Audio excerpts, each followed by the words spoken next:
All right, great victory. All victories are great. Very thankful for that. Very thankful for the fans who showed up and supported us. That was very important to us, and we appreciate that very much.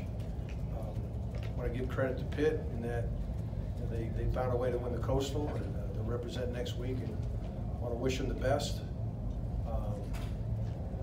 A year ago, we were the ones going to the Coastal and got upset at their house, and they're the ones going to the Coastal this year and got upset at our house. So I think our guys, rose to the occasion. It was very obvious that it was a dominating defensive performance, and I thought it was a dominating special teams performance as well. Did a great job of moving the field a few times, and of course the punt return for a touchdown by DJ was pretty spectacular. A lot of great blocking on that, a lot of great individual effort on that. And second half offensively did much better through the ground. Obviously, ran for almost 300 yards, which is great. Just really couldn't get it going, throwing and catching, and that's what you got to do. You got to throw and catch. And we had a couple times we missed some open people. We had a couple times we hit guys right in the heart. Didn't catch it. We just couldn't gain momentum throwing the football. And we're playing a lot of young guys, but we're playing some veterans too, and we got to do better.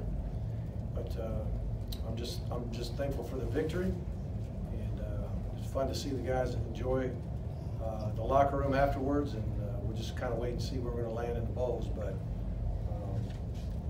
anyway, it was a good win. Mark, Travis has had this kind of a snack. When he scores, it tends to be a big play for some reason. He doesn't score a lot of 1 yard, 2 yard. You're right. Yarders. He does score from distance. He may end up with 1,000 before this thing's over. I think he was close to 800. 31 shy now. Is he 31 shy? So, hopefully so. That'd be wonderful for him to get 1,000 yards. He deserves it. 8 carries, 168 yards. He had one for 64. I mean, just very impressive. The first long run he had a couple of beautiful stiff arms and just about took it to the house. It was blocked well. We had a freshman receiver, D. Wiggins, do a great job of coming in there and block the safety, leaving the corner left for the runner, which is exactly how you do it. That was good. I know on one of the long touchdown runs, we had number 7, Hightower, downfield blocking 50 yards down the field, and made it a touchdown rather than just a long run. And those young guys are learning how to block and learning how to do the things that it takes to be great. And I know we didn't throw and catch it all like we wanted to, but guys are getting experience, guys are getting better, and guys are learning from what's going on. So yeah, it was a great day by Homer, and of course Kosi had a nice run too. You guys have had, obviously, there was more adversity this week, and it's been an adverse last 6 weeks, really, for you guys. But what's it say about your kids, the kids that are still here, that they were able to put together a game like this? Yeah, I mean, we last night I read every name of every senior, guys that were on the trip and guys that weren't on the trip, and then I found some quotes that some of our guys had through the media. You guys asked a few seniors a few questions about, do you think you'll play in the bowl, or how does it feel to have your last game at Hard Rock, or whatever it may be? And there were some really impressive answers by those senior leaders, and I read those out to our guys. And then I gave Jaquan Johnson a chance to address the team, and he did a beautiful job of talking about, he used the analogy of when you're in quicksand, if you're fighting by yourself, you usually sink. The only way to get out of quicksand is to fight together, fight, smart, and fight with other people helping you. And he just talked about how he felt like we did that last week, and he wanted to see it again. And I just wanted the young guys to see these seniors, hear the words they're saying, and just kind of look them in the eye and say, I'm gonna play my tail off for you. And I think they did. So that was a good sign. And like you say, adversity usually does make you stronger. And you learn a lot about yourself and your team when you go through it. Mark, for all the struggles that DJ had to go through, how big was today for him, and how happy are you for him that he was able to play the way he did? About DJ Dallas? Mm-hmm. Yeah, you know, he had a couple fumbles, which is very uncharacteristic. We had more fumbles in the last 3 or 4 weeks than we had all season last year, I know.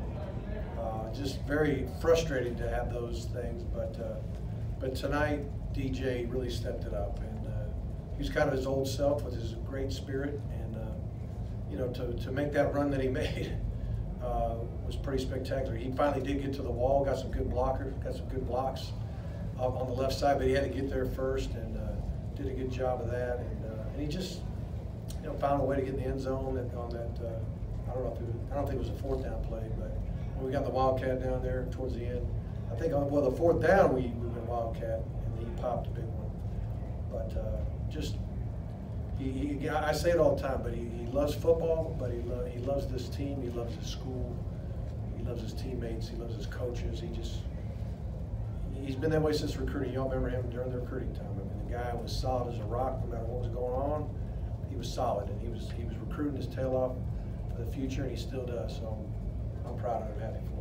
Coach Mark, the defense was again outstanding. Yes. 14 tackles for loss, I think 6 sacks. Wonderful. Yeah. It was awesome. It was awesome. It was Yeah. awesome. They played their tails off, you know, and you know, I think the field goal probably was off a turnover with the bad field position. We mostly gave the defense great field position, at least early on, and then the turnover bug got us and put them in, you know, some midfield situations that, you know, where they didn't have to defend. And I think even the field goal, I think we had a couple of defensive penalties that kind of helped them along the way to get in position to kick. But other than that, lights out. They played great.